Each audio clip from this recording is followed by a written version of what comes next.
Dude, when Carl Urban pulled up, I was like, what the fuck? Was he even was he in the babyface first one? Carl He was Urban, not in the bro. first one, right?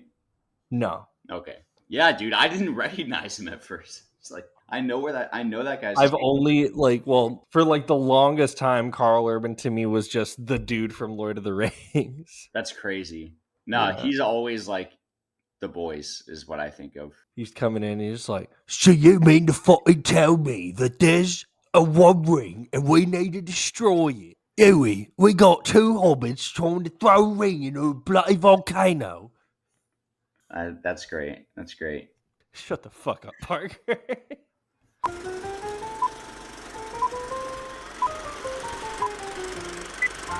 Ladies and gentlemen, prepare for a cinematic odyssey through the 100 greatest films spanning from the roaring 1920s to the cutting-edge masterpieces of 2024. Carefully curated from the lovely people on Letterboxd. Two intrepid souls embark on a journey through a treasure trove of timeless classics and groundbreaking contemporary works, where each frame embodies the enduring magic of the silver screen. Grab your popcorn and join us on this epic expedition through a century of cinematic excellence, where every film promises to enchant, inspire, and leave an indelible mark on the soul. And now, for your listening pleasure, here are the LetterBros. Well, welcome everybody to the newest episode of LetterBros, where we let a wheel decide our fate and what movie we will watch next, based off the top 100 movies on Letterboxd. As always, I am Felix, and joining me on this grand adventure is Parker. How we doing today, buddy? Doing good, doing good. How's it going, Felix? It's going good, man. Just living the dream and getting to watch another Lord of the Rings movie. It's always always a good time for sure. Let's see if Parker actually likes this one this time. Yeah, I'm super excited to discuss the Horcrux journey between Frodo and Samwise. That was awesome. What do you mean this time? I liked the first one. No, I'm just kidding. No, we did both. Obviously, I really liked the first movie. It was my first 5-star rating in this podcast. Is it our number 2 right now? It's number 3. Number 2 is Empire Strikes Back. Okay. Yeah, so obviously Fellowship of the Ring very high up on our list, so I was very interested to see where the Two Towers would sit on our rankings, because I mean, it's always hard, especially for me, to rank these without having to wear my nostalgia glasses on. But this one, I feel like I definitely took off my nostalgia glasses for this time. I obviously did not rank this a 5-star movie if you saw my Letterboxd review, but we'll dive a little bit deeper into that as we get into the rankings. But also, I have no nostalgia for these movies because this is the first. No, we know. And also, did you end up watching the theatrical cut? I was about to say I did watch the theatrical cut at 2 hours and 59 minutes. What did you watch? The extended cut. Jeez, dude. Holy shit. It's 3 hours and 40 minutes. Yeah, 3 hours and 55 minutes. So a pretty big chunk of time between our two viewings. Okay, is most of that added stuff, is that in the first couple hours or is that in the battles? It's throughout. It's been a very long time since I've seen the theatrical cuts, but it's more scenes, pretty much more dialogue, more sweeping shots of New Zealand, and just you longer. Mean Middle Earth? I mean, dude, what's up? I think you meant Middle Earth. Oh yeah, of Middle Earth. Yes, that's what I meant to say. Angus. Sorry. But yeah, it's spending more time with these characters and building scenes. I think one that was added was towards the end where Merry and Pippin find Saruman's storage of all this food and pipe weed. Even I was kind of I don't remember this being in the movie, but it's just scenes to add more depth to the characters, I think. And I think it helps out a lot, but I think what Parker did was good, especially for a first viewing. So, well, why don't you bring us into the synopsis here, talking about Lord of the Rings, the Two Towers. Yes, the Two Towers. So yes, today obviously we'll be diving into The Lord of the Rings, The Two Towers, which is the second installment of Peter Jackson's epic trilogy, which was released in 2002. We find the Fellowship divided. Frodo and Sam continue their perilous journey to destroy the One Ring, but this time they are accompanied and guided by the treacherous Gollum, played to perfection by Andy Serkis. Meanwhile, Aragorn, Legolas, and Gimli join forces with the people of Rohan to defend against the dark forces of Saruman at the epic Battle of Helm's Deep. As alliances are formed and tested, hope and courage drive the characters to confront the growing threat of Sauron's domain over Middle-earth. We love Great. that. So, yes, obviously I feel like this movie kind of hits like all the other sequels that we've seen where it's just like bigger and better with a little bit less of the better. Like we get a lot more locations in this movie because not everybody is together. We have like 3 different main storylines going on at the same time. At one point, like 4.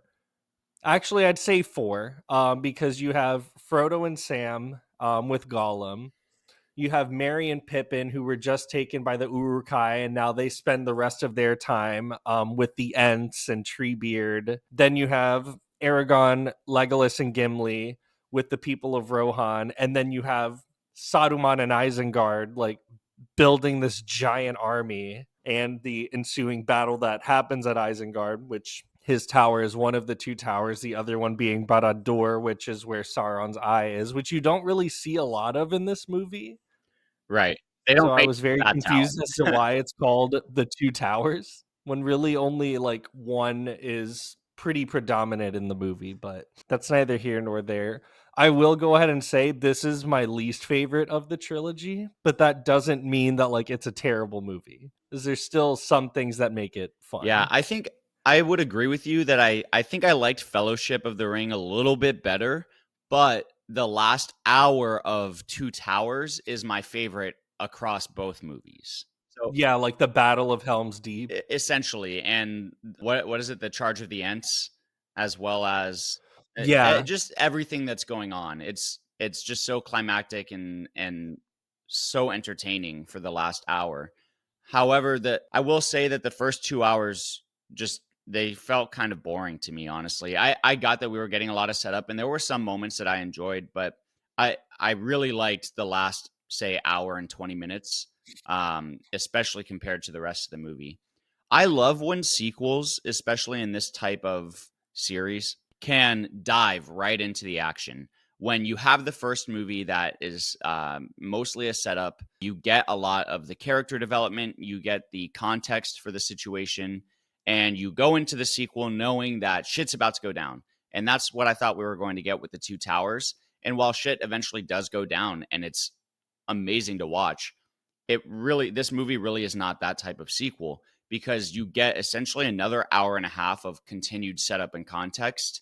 And that's okay and necessary to a degree, but I also think that for the amount of time that was taken to set these things up, very little was I don't think it needed all of that time to set up what it did. And to know that there's even an extended cut out there, and I understand that these movies are based off massive books that have even more information. So I understand the desire to get a lot of those scenes in. I've never read the books, so coming at it from that perspective, it felt as though I was being told the same thing over and over again at some points. I was just ready for the action to start. I was ready for the emotional high points. I was ready for the reunions and the battle scenes and the aftermaths, and we eventually get it, and I really enjoyed those portions of it. But I don't know, do you agree in that sense that the first half of the movie kind of struggles in terms of its pacing?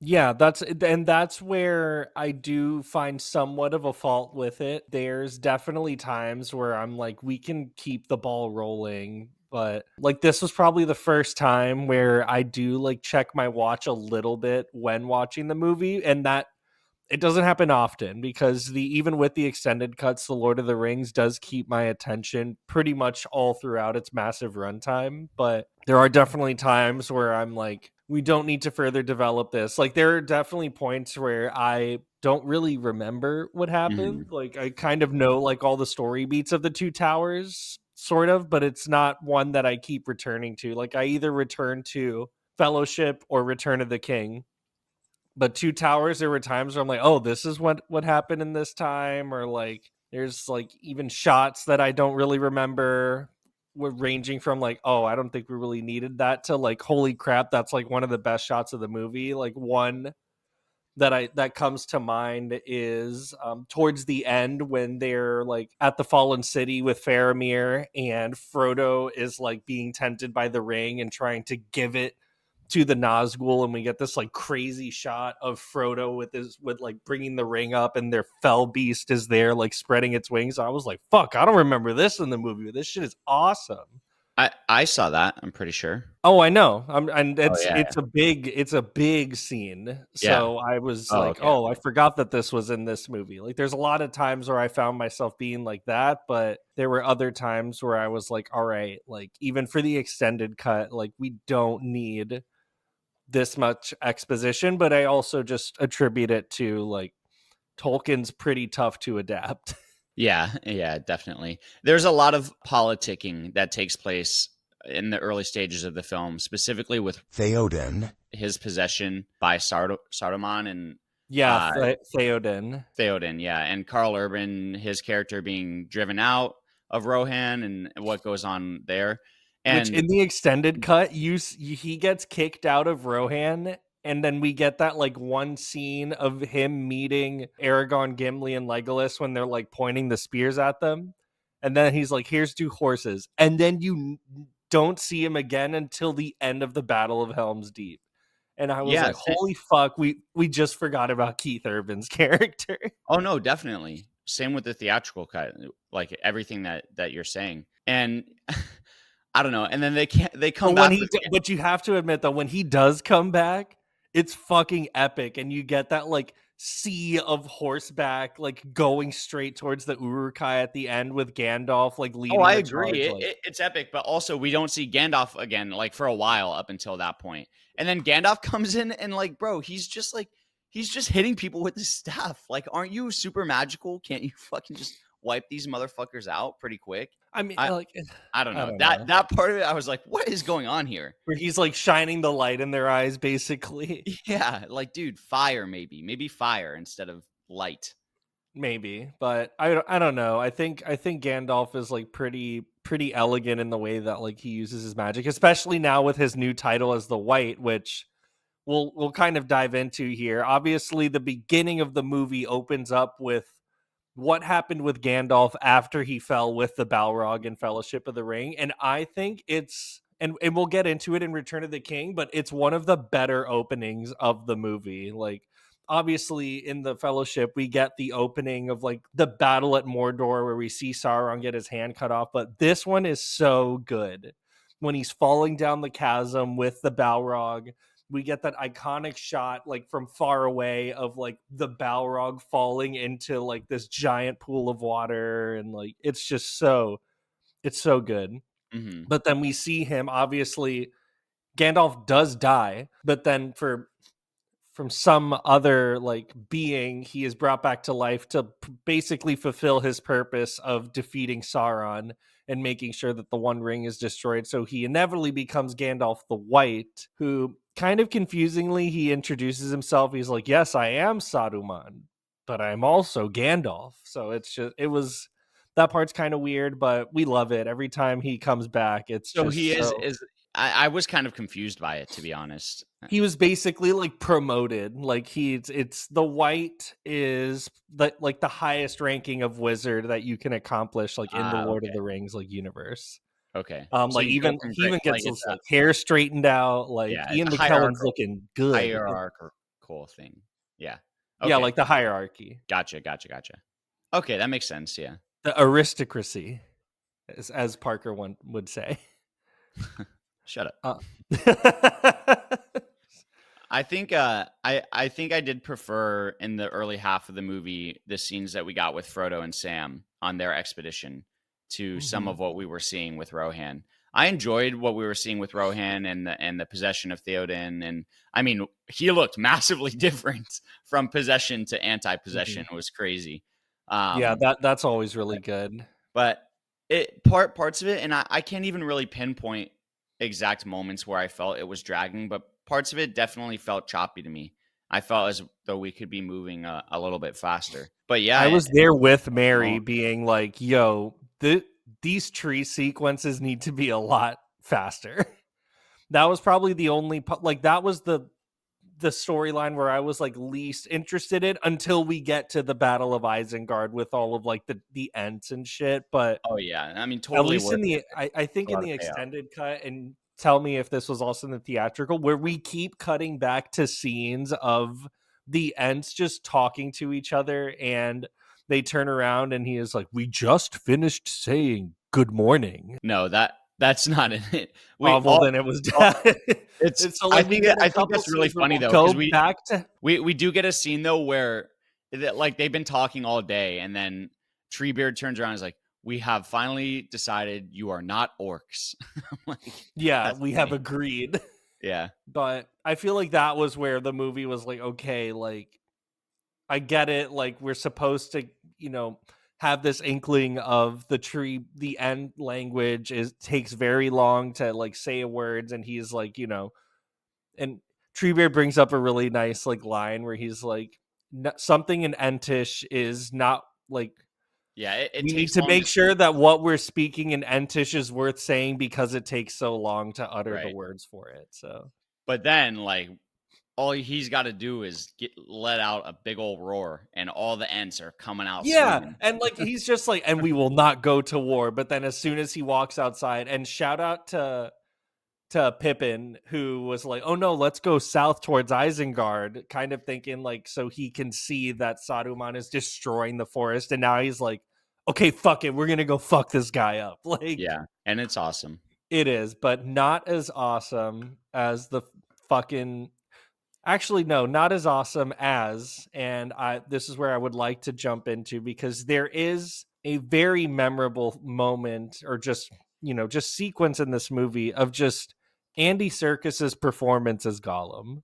I want to Yeah, talk oh, yeah. about that for a moment because this is truly where like this is such a pinnacle like point in not just this movie, but I think in just like all of cinema, where we don't really get a lot of motion capture performances like up until this point in 2002. But Andy Serkis brings his fucking A game to this movie, especially with this character. And I would probably hearken this to like what project or like what propelled the rest of his career as like not just like the main go-to guy for just motion capture performances, but just truly became like such a great actor after this movie or Mhm. just the sequence of movies. So I want to hear what your take was on Andy Serkis as Gollum.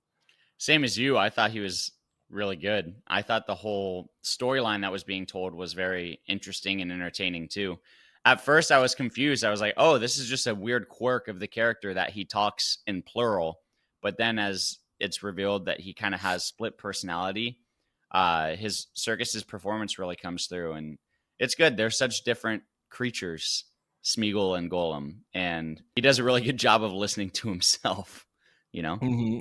There's a behind the scenes video of like the side by side of him having that like famous dialogue between Smeagol and Gollum where it's like because obviously like the set in the background it's real like that's all a constructed set but it's just Andy Serkis with like all the motion capture shit on there but like his face acting alone and that is just like it's crazy how like he will contort his face to make you believe that you're seeing Gollum versus Smeagol in the way that like it's shot. It just looks so good. Not listening.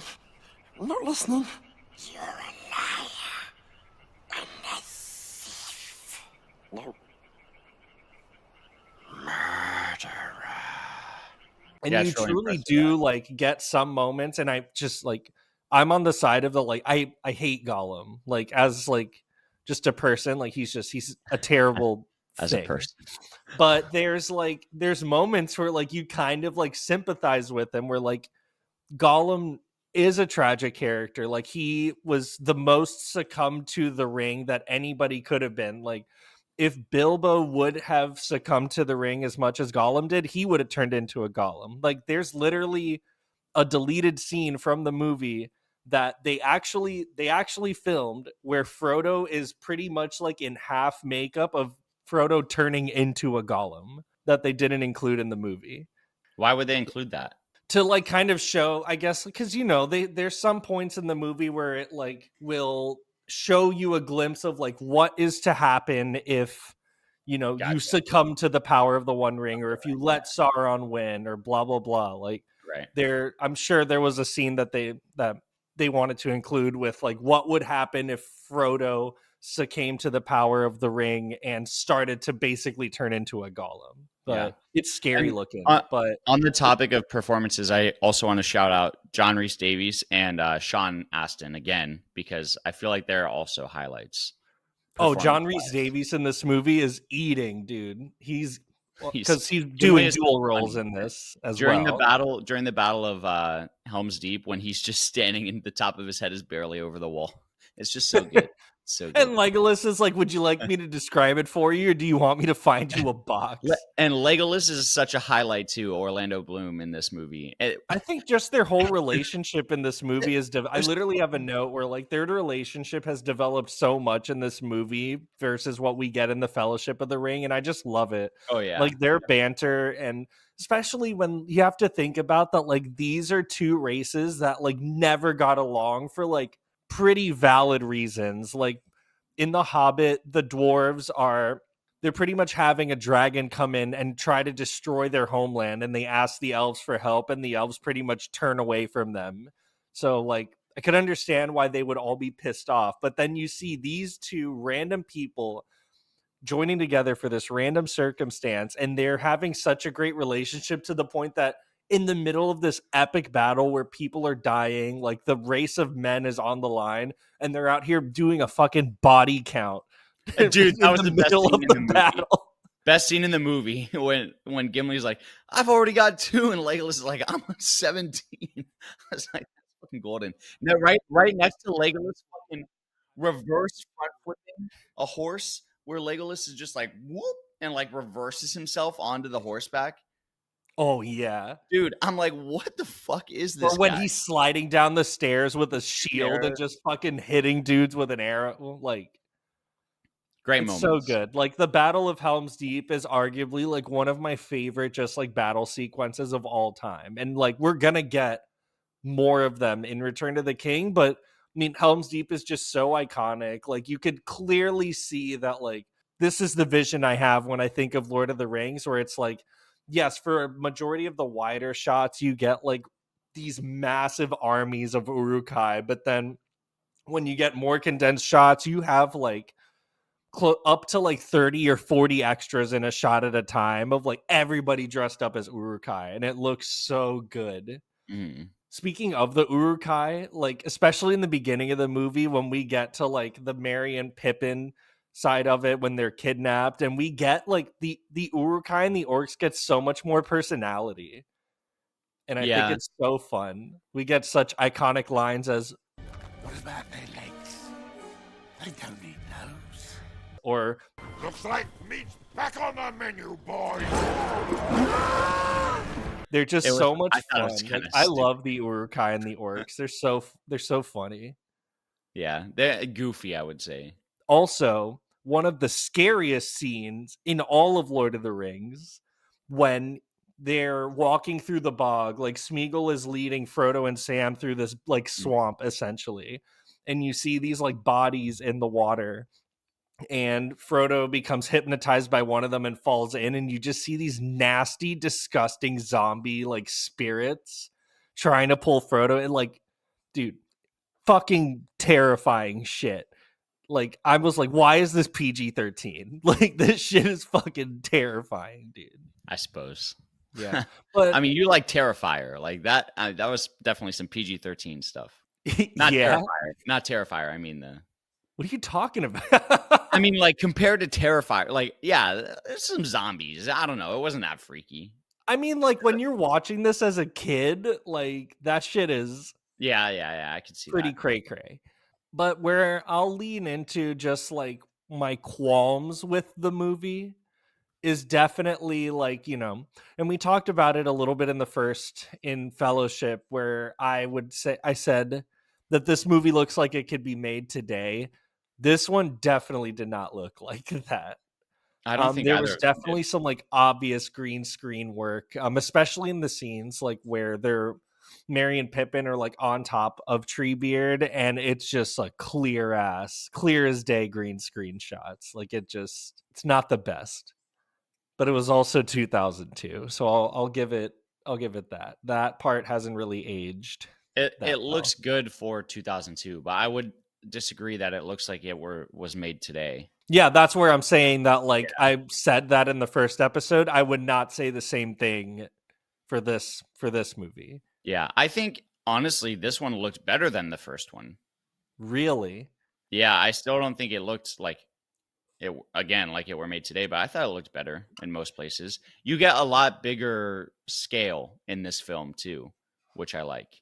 You definitely get like more locations because there's the separate storylines, and it's just The we just get locations though more are definitely more just like standard New Zealand in my mind than they are like where in the first one you go to that whole elf city, I forget the name of it, and like Riven. that's Rivendell, Which yeah. one, Rivendell or Yeah, Rivendell. And yeah. it's like this big massive like city that you can tell they put work like this one is like more just standard looking cities in the area of mountains. Yeah, there's definitely more sweeping shots of the like New Zealand countryside for Right, sure. Like right. especially when, like Aragon, Legolas, and Gimli are like chasing after the Uruk-hai party that has Merry and Pippin. We get a lot of like them running through a giant field and just like the camera swinging around and getting just these beautiful shots of New Zealand. Like, Yeah. yes, that's where I I'll have agree that like the location shots in this movie are a lot better because we spend so much time just like in the open. Yeah. The last thing I want to say before I think we move into the ratings or the rankings is I really liked how the film ended because I was worried with it being the second in a trilogy that we were going to end the movie while all these battles were still going on. I kind of like how remember how Across the Spider-Verse ended and it's like as the big shit is about to go down. Like Yeah. I like that we got the full Battle of Helm's Deep. We got pretty much the full thing of the Charge of the Ents, and in Gondor, like there's still resolution to that because Sam and Frodo are now on their way, and it still leaves us with the cliffhanger of Gollum leading them towards something dangerous. But I appreciate that it wrapped up the storylines that I felt I wanted to leave with, like being wrapped up, and it still got you excited for the next one. And also Mhm. the dialogue between Frodo and Sam at the end of the film was awesome with Sam and Frodo talking about how like they could be folklore in the future. I just thought it was really well done and very well acted. Again, specifically by Sean Astin. Yeah, I mean, it's just and that's where I was like kind of thinking that we weren't getting very much of in the movie because we spend a lot of time like we don't spend arguably that much time with Frodo and Sam in this movie. Like we spend a Mhm. lot of it like building up to like the Battle of Helm's Deep or like the Battle of Isengard, but then we get to the end of the movie and that's where Sean Astin's like, "Okay, Peter, give me the fucking camera and let me act my face off. Like let me Yeah. just." Especially like when Frodo is literally about to stab Sam and he's just like showing so much restraint, and then when Frodo gets off of him, the waterworks just start for Sean Astin, like to the point where Mhm. his eyes are red, like from how Yeah. much he's been So like good. sobbing. And it's so good, dude. Like I So said, this isn't by me saying it's my least favorite, it's not saying it's a bad movie. Like the yeah, Two Towers is still a really good movie, but we still got Return of the King for further down the line. But I'm happy who to knows? dive It could be into the rank. next. What's that? I said, who knows? It could be next. It could be. We could pull Return of the King for the third time on this podcast Literally. and actually watch it. But yes, let's go ahead and dive into the rankings here. Let's do it. For enjoyability and rewatchability, this one is where I had to again show a little bit of restraint because we still have Return of the King, but it's still going to end up for me with a 14 out of 15. These movies continue to just yeah. It's still high up there, dude. Come on. Like this That's is fine. That's fine. It's just funny the way that you preface by saying I'm going to show a little restraint. Oh, well, yeah, as I gave Fellowship a 15 out of 15, but Hey, that's man. because I it's mean, I arguably like don't my mind it. I don't favorite mind Lord it. of I the think that's Rings. great. I Yeah. just thought it was funny. For enjoyability, I gave it a rewatchability, 14.5 out of 50. I'm trying to find my Fellowship rankings. Okay, yeah. So for Two Towers, I give it a 10 out of 15. And I just Whoa. wish it was more like the last hour and 15 minutes. Like that I could watch all day. But getting there, it took me some time like to get through. But yeah, it was good. It was good. For story, I also give this a 10, I believe. Yep. 10 out of 15. I thought the story was good. I thought that, yeah, it was interesting. I'm sure there's a lot of people that would argue for way more to be put in, and a lot more people to be arguing for less to be put in, story wise. But 10 just feels good for me. What do you have it at? I have it at a 12. There's obviously some storylines that I feel like could have taken a little less time on screen, like specifically like Merry and Pippin with Treebeard. Like obviously Treebeard, very iconic character. He's really funny, but I feel like we just spent, at least in the extended version, we spend a lot of time with them that I feel like could have spent a little bit more time like with either Frodo or Sam, or maybe a little bit more time with like the people of Rohan. But I still think that the story here is very strong. There's just some elements where I was kind of like taken out of it, and just like there's some that I could have done without. For lasting impression, this one's tough because I have to think about it not in terms of like it being a part of this like obviously very influential trilogy that's had such an impact and impression on me. I have to think about it for this movie specifically. So with that, I gave it, and it pains me to say, but I gave it a 13 out of 15. I really wanted to give it a 15 because it's part of a trilogy that's so embedded into like my life. But in terms of like just this movie specifically, there were literally points where I was like, "Oh yeah, that happened. I totally forgot about that." So Yeah, there are that's obviously other movies in this trilogy that have left such a bigger impact on my life. what you say about forgetting some things that happened. I really feel like that's much of this movie. Like whenever I do go back and rewatch it, I have a feeling that I won't have really remembered a lot of the smaller stuff that happens, because on the whole it felt relatively uninteresting or unimportant to some degree. I give it a 10 out of 15, mainly because I think I really like the battle sequences that we get in this film are some of the best on like I've seen in movies. They're so entertaining, and the fantasy aspect of it, like a lot of this movie does really feel just like a standard war film that takes place in this mythical setting, which I think is really cool. But there is also, like you say, much of this movie that I probably just won't really remember. For visual and auditory appeal, we kind of talked about it. I thought that a lot of the cinematography was cool in terms of seeing the actual landscape. And there are some visual effects that still look really good. There are other visual effects, a lot of times with fire and smoke, in my opinion, that looks clearly edited in. I give it an 8 out of 10. I think I gave it an 8. Yeah, What do that's you have? where I thought I had put an 8, but I actually gave it a 9. Where there are still some CGI that hasn't aged well, I still think that like these sweeping shots in New Zealand, Jeremy Shore's score is going bananas again in this movie, and it's like just like a lot of the costumes, the shot selections during the Battle of Helm's Deep, a lot of like there were some like shots in this movie that felt very like just art film looking to some points. Like it's a lot of just like still shots with like no dialogue of just looking at these characters. And I was like, I felt, and it's really like kind of weird to say, but it almost felt kind of like indie at some points, like very like independent film looking, like art house, like I don't know. It just there were some points where I was like, is this a studio film? Like this looks like it's very interesting, but in a good way, in my opinion. For pacing, I gave it an 8 out of 10. Obviously, the movie's runtime is massive, at least for me, for 3 hours and 55 minutes. And I'm locked in for the majority of it. There's just some moments, obviously, that I wish we could have spent a little less time in one place and more time in others that would have retained my attention a lot more. I agree with you. I give it a 7 out of 10. And I had the opposite problem with Two Towers that I had with Fellowship of the Ring, where in the theatrical cut, I really felt like I wanted more time with the characters, and I wanted to see more of their connection, and I wanted to see more of what was happening between them.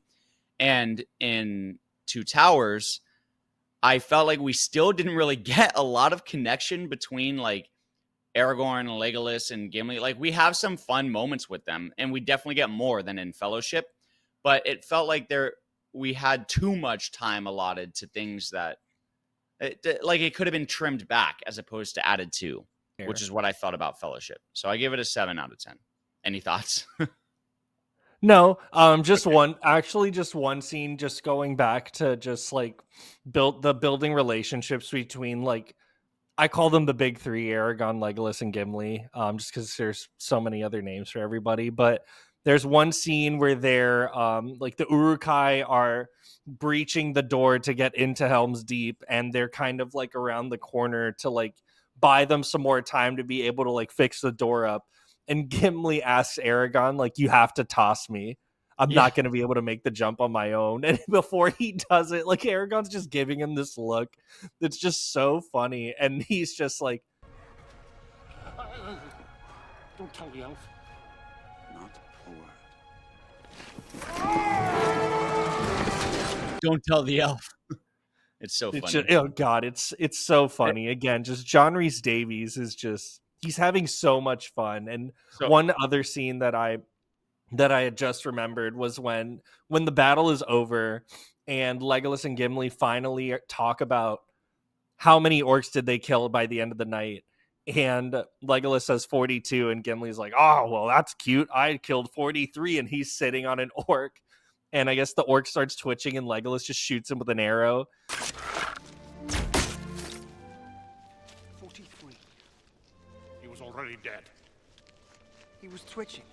He was twitching because he's got my axe embedded in his nervous system. That is not in the theatrical cut. Really? Yeah. Oh, damn, dude, it's so funny. Like, so that sounds great. That's what I love. Like, we do get those moments between the big three, as you say, in the last half of the movie. Again, my issue lies in the first half. I feel like we were really lacking with them. And when it comes to the acting, I give it a strong 8 out of 10. I could be persuaded to a 9, which you probably gave it a 10. I didn't. I actually gave it a 9. Okay. Specifically, like, I'm trying to think of it. Like, Saruman didn't really have a bigger presence in this movie than I thought he would. And I started to just see, like, that, like, when we did get scenes of Saruman, like, he wasn't really, like, a huge, like, presence that he should be, when literally the title of the movie involves the place that you live in.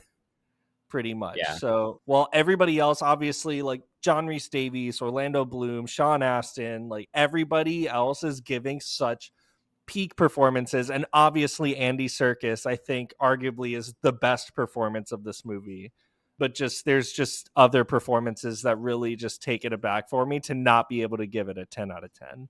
Like Erwin or whatever, the Carl Eowyn, yeah.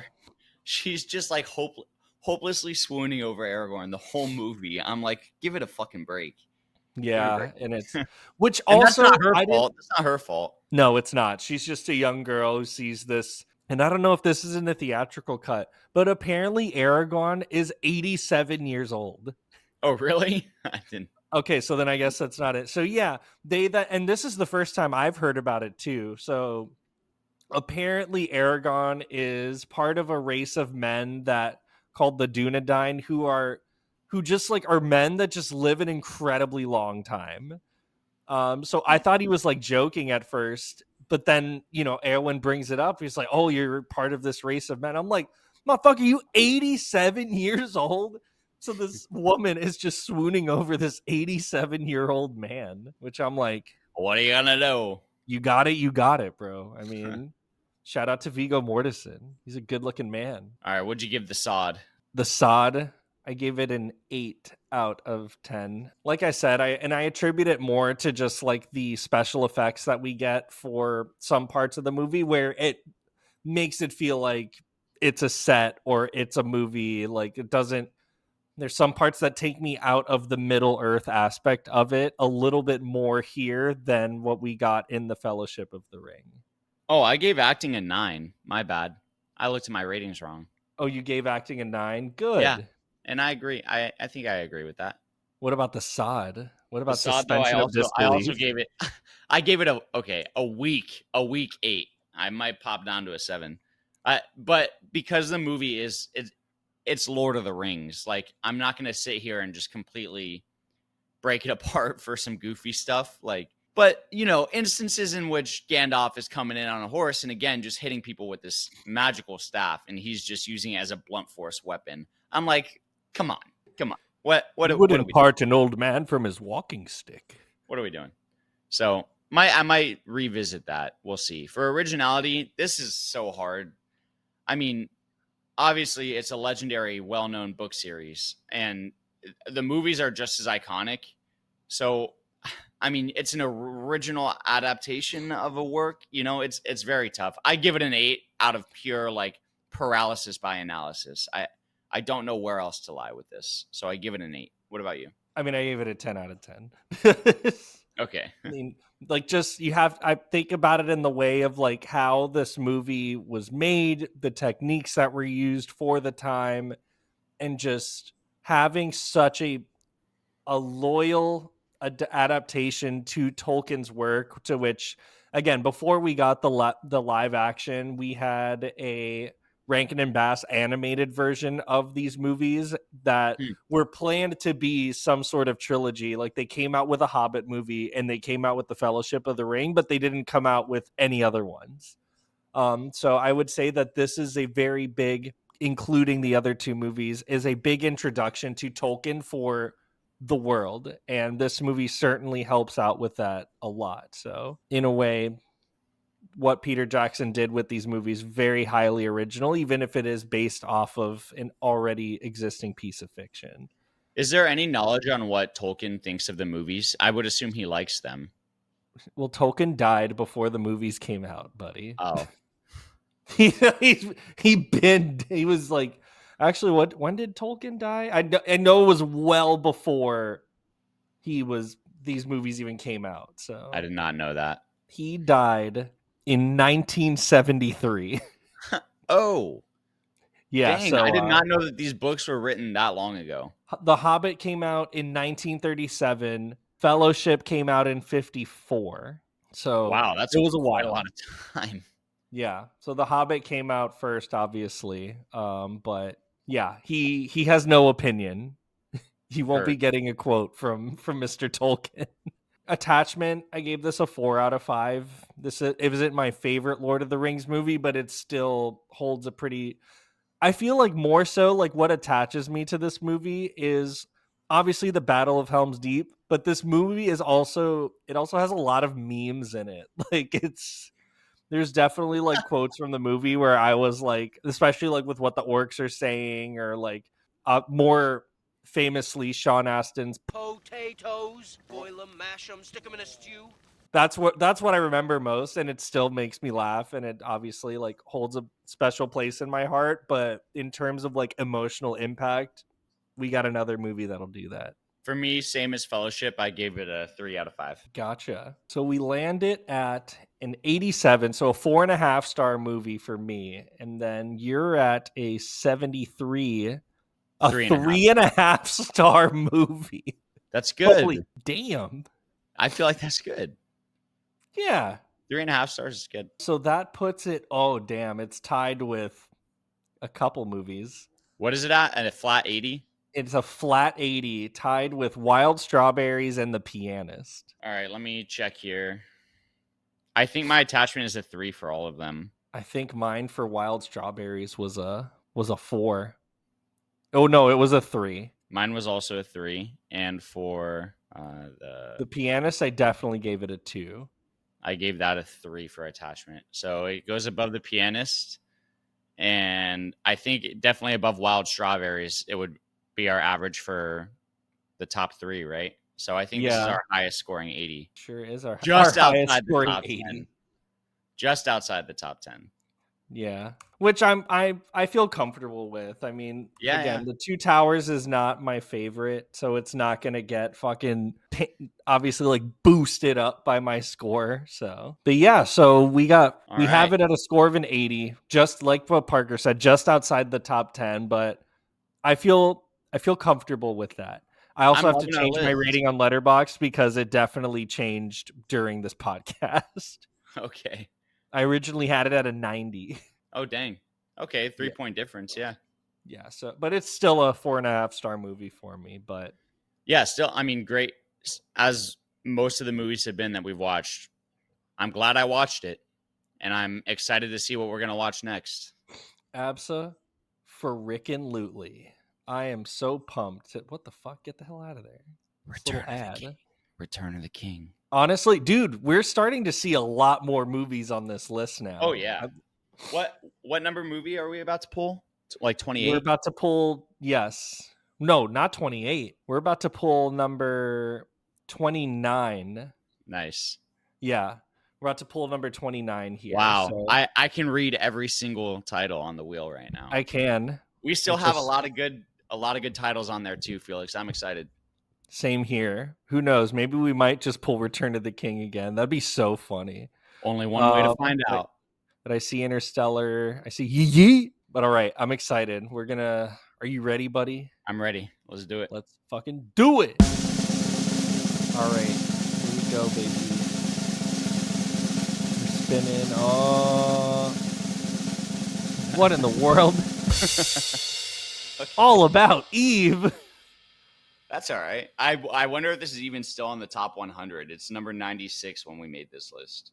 Let us find out. But yeah, so for those listening, we pulled All About Eve from 1950. When we initially made the list, it was at number 96 in the top 100. And it's now at number 91. Oh, it sure is. And there it So it's is. I'll gone just up. pull it up from right there. Hey, 7 is in the top 100.